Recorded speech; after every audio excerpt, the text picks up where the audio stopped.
I'll be speaking to Chuck Nelson, a retired underground coal miner who is active in opposing the extreme strip mining practice of mountaintop removal. He's a member of OVEC, Ohio Valley Environmental Coalition. It's over a month since the chemical leak into the Elk River in West Virginia, and we're going to talk about water. Chuck right now is in Glen Daniel in Raleigh County, West Virginia. Good morning. Good morning, Stan. How are you? And good morning to all your people listening. The chemical leak in the river near Charleston, the capital of West Virginia, got national attention. But people in the West Virginia mountain areas, they're very familiar with problems with chemicals for a long time. Isn't that right?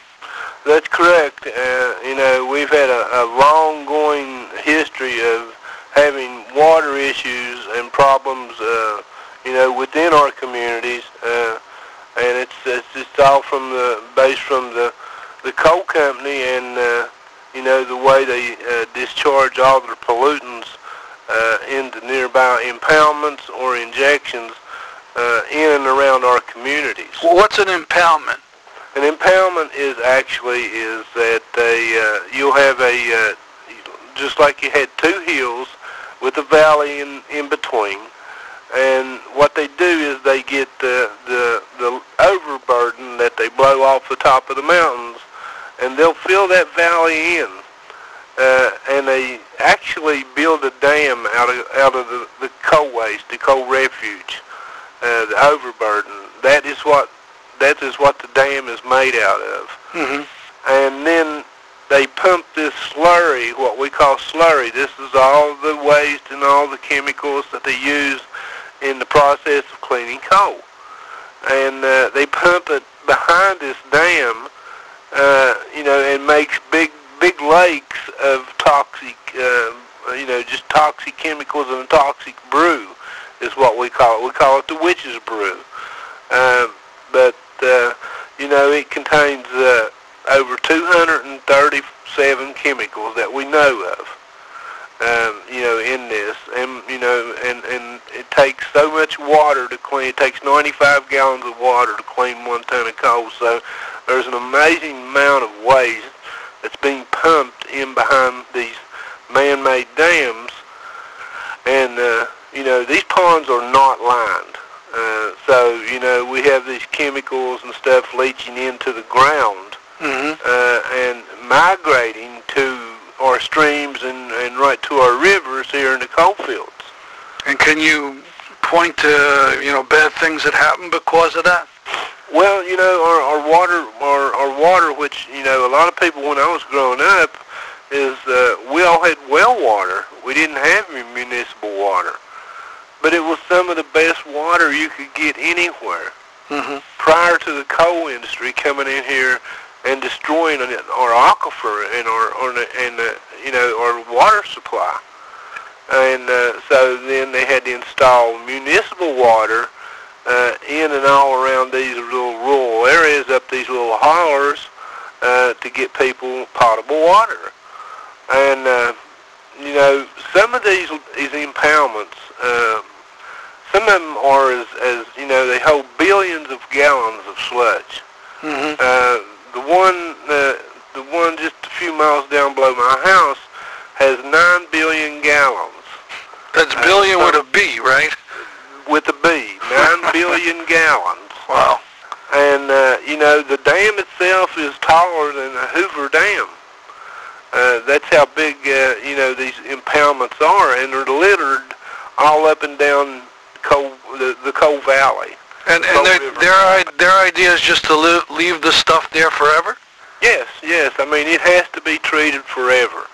At the toe of these valley fields and at the toe of these dams, they have like what they call sediment ponds, where when the runoff happens, these sediment ponds, it's really a joke. The sediment ponds is supposed to catch all the solids, and it'll go into a number of these sediment ponds before it discharges into a tributary of water. Mm-hmm. And so, it's not a good system. It's getting into our drinking water. It has destroyed our drinking water. Now you said these sediment ponds are a joke. Why do you say that? Well, this is what the DEP has drawn up to control the discharge from these impoundments.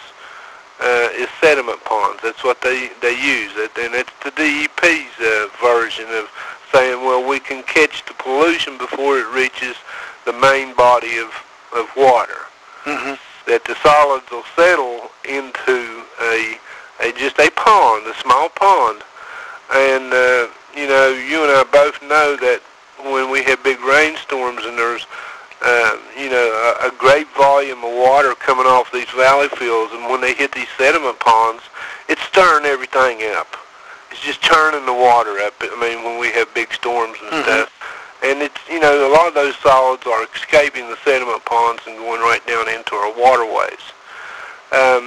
The chemical that they had problems with in Charleston, you know, they had a couple of tankers, big tanks, located right alongside the river, and it was a mile and a half upstream from a municipal water intake. Yeah. So I mean, how bright is that? And the DEP was the one that issued the permit for that some years ago. But in between then and now, they've only inspected that area only a couple of times. And it's been they've been there for many years. So they're not inspected. They didn't have any system to where they inspected above ground storage tanks, chemical storage tanks. Mm-hmm. So therefore, you know, they had a leak at one of the tanks, and the MCHM, which, you know, we don't know a lot about it. I mean, they don't, the chemical charge that comes along with the product don't give a whole lot of information about how it impacts human health and the long-term effects on human health. Let me go back a step. What did they use that chemical for? The chemical is it's just another chemical, one chemical that they add to the all these other chemicals in the process of cleaning coal. I get it. So, you know, this is everything it seems like it happens here is linked to the coal industry. Yeah. You know, and we're seeing it happen on a daily basis. I mean, we live with it here in the coal fields on a daily basis with spills. I mean, just last night they had a spill of a slurry impoundment leached into a river. Last week, Patriot Coal had one that leaked into the Fields Creek, which is a tributary to the Kanawha River. I mean, we live with these spills every day. Now, I was reading up about a town called Bud in the south. Exactly. Bud is a... now, they wasn't affected with the MCHM spill, but, you know, Bud has been without water for the last 7 months. 7 months. 7 months. Okay, they're in Wyoming County. It's the highest poverty rate in the United States. And there's been more coal mined out of McDowell County than any other county in the nation. So, you know, it's really a poor county. And the water system got screwed up, and, you know, they didn't get any attention. And then when, you know, when this happened in Charleston, you know, it was such a big issue because it happened right in the capital city of Charleston.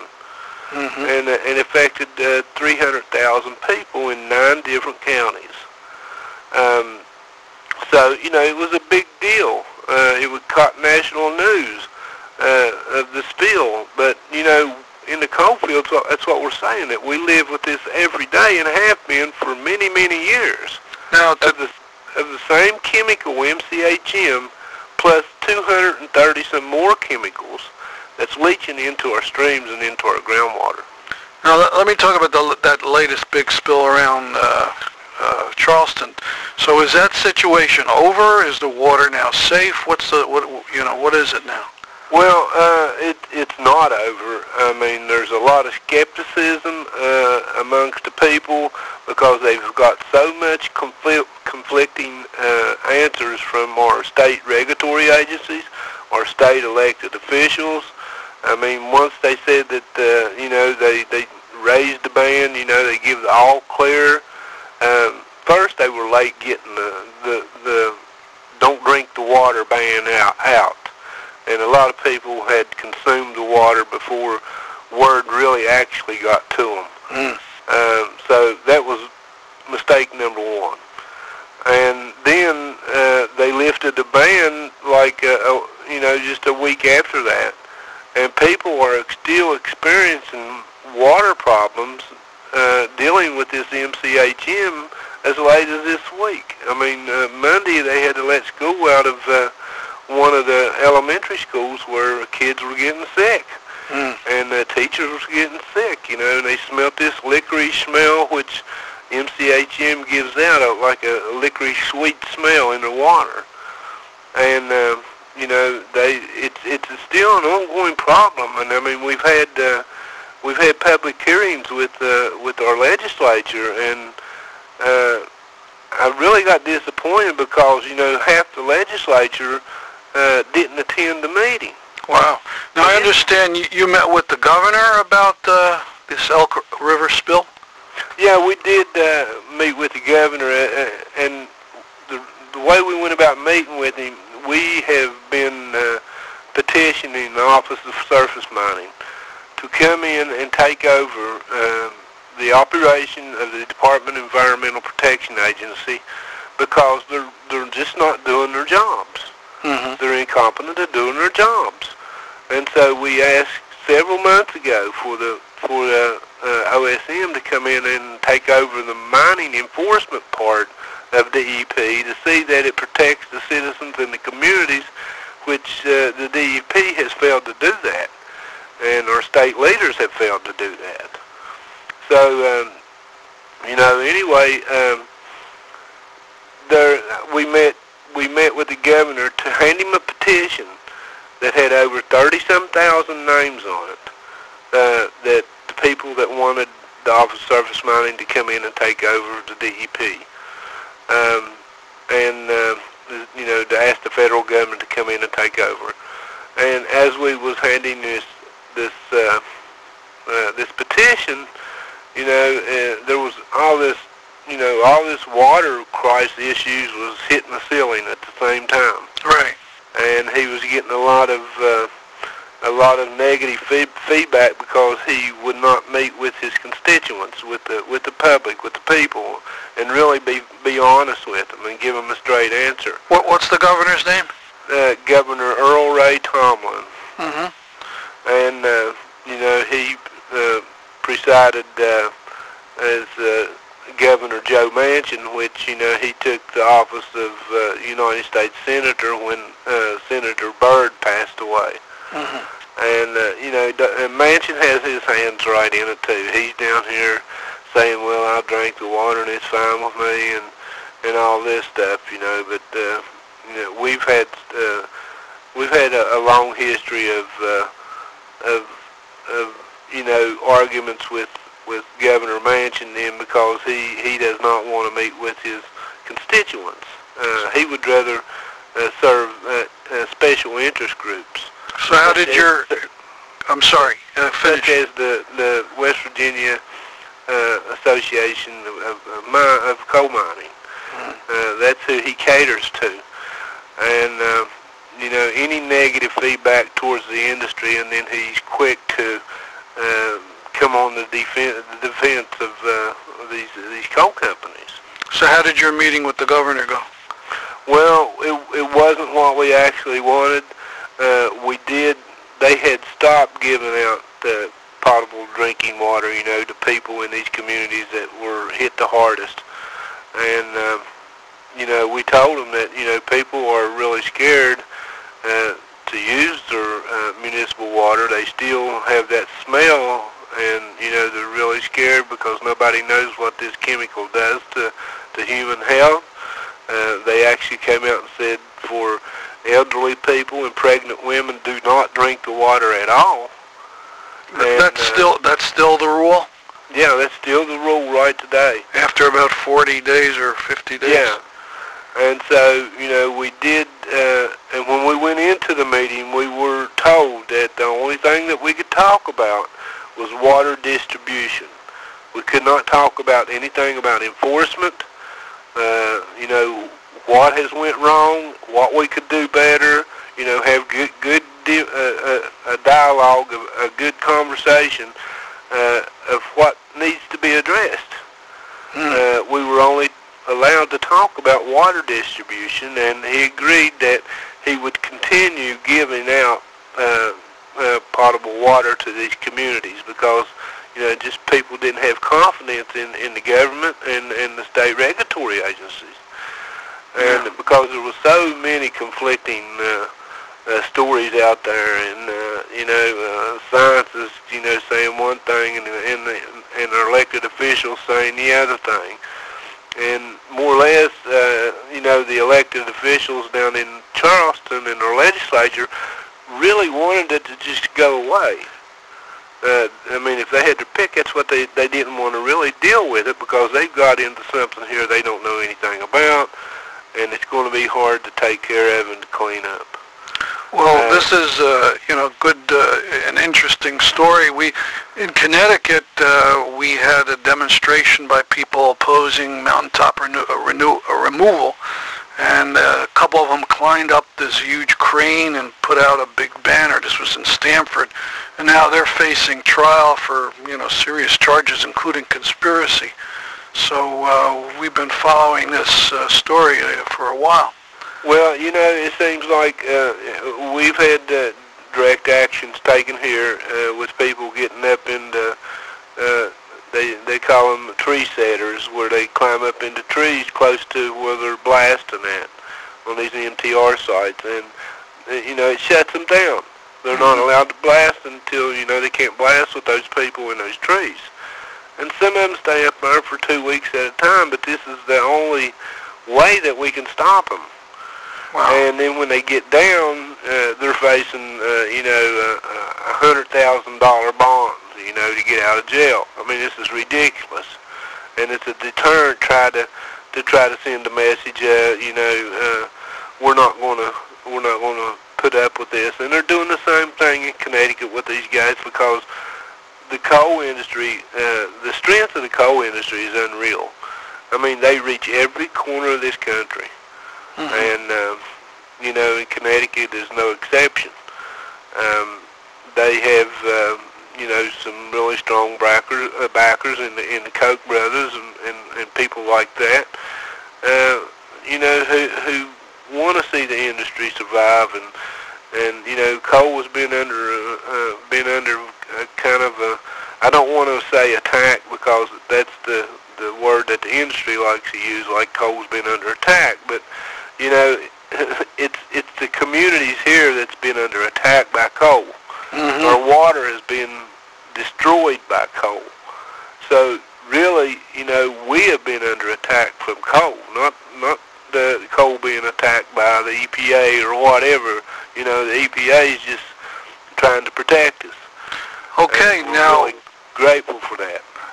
If people want to find out more about this, what would be a good website for them to go to? A really good website that has a ton of information, and it tells them how ways they can get involved and get connected. It's ovec.org. It's ovec.org, and they have just like I said, they got a ton of information on how you can plug in and how you can help. But the water is an issue that unites all of us. When we lose our water, we're losing the most valuable resource we have, and we can't live. It's just a basic thing. You cannot live without water. Right. Well, thank you very much for talking with me. Well, I appreciate you for having me on here, Stanley. I appreciate your listeners out there for taking time to listen to me, and you want to make sure that this don't happen in your hometown. Take extreme measures to see that your elected officials have an emergency plan in effect if something should happen to municipal water systems, that there's a system that they can put in place and take care of it. Well, thanks again. I've been speaking to Chuck Nelson in West Virginia. We've been talking about water. This is Stanley Heller for The Struggle. Thanks for listening.